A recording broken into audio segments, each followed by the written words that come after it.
और बड़ी खबर, बिरसा मुंडा कारा के जेलर ईडी कार्यालय पहुंचे।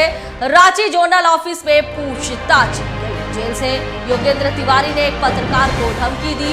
शिकायत के बाद जेलर प्रमोद कुमार से ईडी ने पूछताछ की।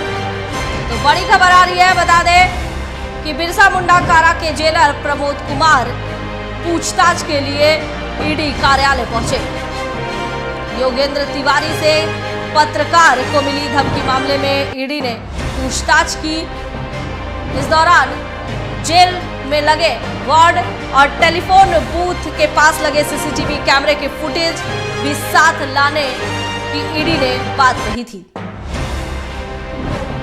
और इस पर ज्यादा जानकारी के लिए हमारे साथ फोन लाइन पर जुड़ चुके हैं संवाददाता धनंजय।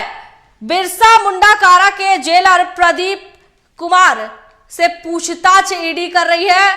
क्या प्रमोद कुमार से ईडी की पूछताछ चल रही है? पूछताछ में किन किन सवालों को ईडी रख रही है, क्या इसके बारे में जानकारी है? तो ये देखिए, जैसे जेल अधीक्षक जो प्रमोद कुमार पहुंचे ईडी कार्यालय, पहले जो नॉर्मली जो होता है उनसे बैठ के एक इंटरेक्ट होती है। उसके बाद जो सवालों के ब्यौरा तैयार किया था ईडी कार्यालय में, उससे पूछताछ शुरू हो चुकी है। मेन मुद्दा ये है पूछताछ में कि देखिए उनको फोन मुहैया क्यों कराया गया था।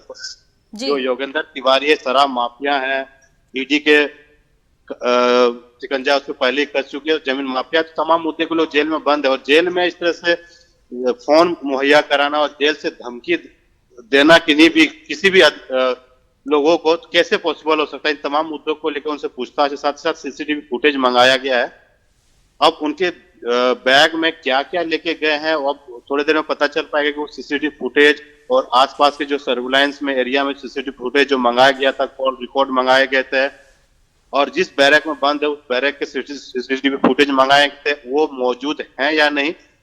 फिलहाल थोड़ी देर का इंतजार करना पड़ेगा। लेकिन जो सवाल उनके पास थे कि आखिर जेलर का काम होता है कि पूरी तरीके से कैदियों पे जो नॉर्म होते हैं, विधि कानून के तहत जो कार्रवाई होनी चाहिए उसके अनुसार उन्हें क्यों नहीं मिल पा रही थी। साथ ही साथ वीआईपी ट्रीटमेंट क्यों दिया जा रहा था जेल के अंदर में। तो इन तमाम सवालों के जवाब उनसे पूछा जाना है और पूछा जा रहा है। बहरहाल अभी तक जितने भी जानकारी मिली है, आधा घंटे के अंदर में जो जानकारी निकल के आए वो असहज दिख रहे हैं, क्योंकि जो रिपोर्ट्स आए थे योगेंद्र तिवारी ने कबूल किया था कि उन्हीं के द्वारा कॉल किया गया था। तो कॉल किसके कहने पे किया गया है, तमाम सवाल उनसे पूछे जाने हैं और पूछे जाएंगे। हो सकता है जेलर पे भी कई शिकंजा कर सकते हैं। तो बहरहाल हमें थोड़ा वेट करना पड़ेगा। धनंजय, कितनी देर से ये पूछताछ चल रही है? देखिए, लगभग अभी आधे घंटे का समय हो चुका, आधे घंटे से ज्यादा हो चुका पूछताछ में। जो नॉर्मल उनके जो सवाल तैयार किए गए थे स्टार्टिंग में, देखिए जब ईडी कार्यालय में किसी भी की बुलाया जाता तो स्टार्टिंग उसे फेमिलियर होने के लिए कुछ सवाल ऐसे पूछे जाते हैं ताकि वो असहज ना दिखे। लेकिन जैसे जैसे समय बीतता है, समय बीतने के दौरान ईडी अधिकारी उनसे, एक टीम होती है ईडी की जो टीम बनाई जाती है कि इन लोगों अधिकारी को उनसे सवाल पूछना है, वो अधिकारी उनसे सवाल पूछते हैं और धीरे धीरे तमाम सवालों के जवाब देने होते हैं। नहीं दिया जाता है तो हो सकता है फिर उनको दोबारा समन किया जाता है। बार बार समन करने के बाद वो अलग स्टेप कार्रवाई करती है ईडी। लेकिन अब बहरहाल थोड़ा सा वेट करना होगा, थोड़ा इंतजार करना होगा किन किन सवाल से पूछताछ की जाए। जो सोर्सेस से जानकारी मिल रही है, लेकिन अभी तक वो असहज दिखे हैं, सवालों के जवाब सही ढंग से नहीं दे पा रहे हैं। धनंजय, राज्य की अगर हम बात करें तो लगातार जेल मैनुअल का पालन नहीं करने की खबर जो है वो सुर्खियों में बनी है। चाहे हम अगर धनबाद जेल की बात कर ले तो वहां पर गैंगस्टर अमन की हत्या का मामला हो, या फिर यहां पर योगेंद्र तिवारी को फोन उपलब्ध कराने का मामला हो, ये लगातार जो मामले दिखाई दे रहे हैं, कहीं ना कहीं जेल मैनुअल जो है इसका उल्लंघन किया जा रहा है।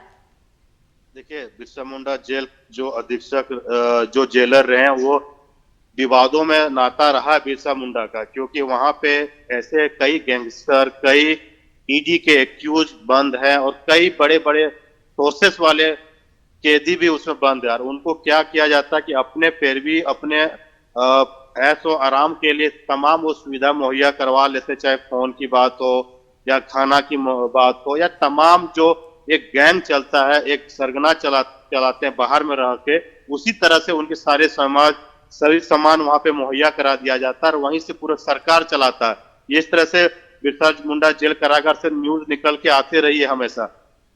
बहरहाल इस केस में भी वही योगेंद्र तिवारी जो शराब माफिया जमीन कारोबारी के तौर पर जेल में बिरसा मुंडा जेल में बंद थे, अब उनके द्वारा एक प्रमुख अखबार के संपादक को कॉल करके धमकी दिया जाना, क्योंकि उनके द्वारा उनके जो कारनामे को उजागर किया जा रहा था और किन किन मुद्दे को लेकर उनको धमकी दिया गया है, किन किन मुद्दे को लेकर उन फोन किया गया, उनको फोन मुहैया किन मैनुअल के आधार पर कराया गया था, कंप्यूटर ऑपरेटर ने जो नंबर फिट किए थे उनके लैंडलाइन में किसके कहने पे किया गया था, जेलर ने जो योगेंद्र तिवारी को सारा सामान वहां मुहैया कराया गया है, उनको इतना वीआईपी ट्रीटमेंट क्यों दिया जा रहा है, तो इनके पीछे किन लोगों का हाथ है, तमाम सवाल है। उन तमाम सवालों का जेलर का जवाब देना होगा ईडी के सामने में, इसीलिए उनको आज समन किया गया था, उनसे पूछताछ की जा रही है। थोड़ी देर में हमें ये भी पता चल जाएगा किन किन सवालों को उनको पूछा गया और जेलर के द्वारा क्या उत्तर दिया गया।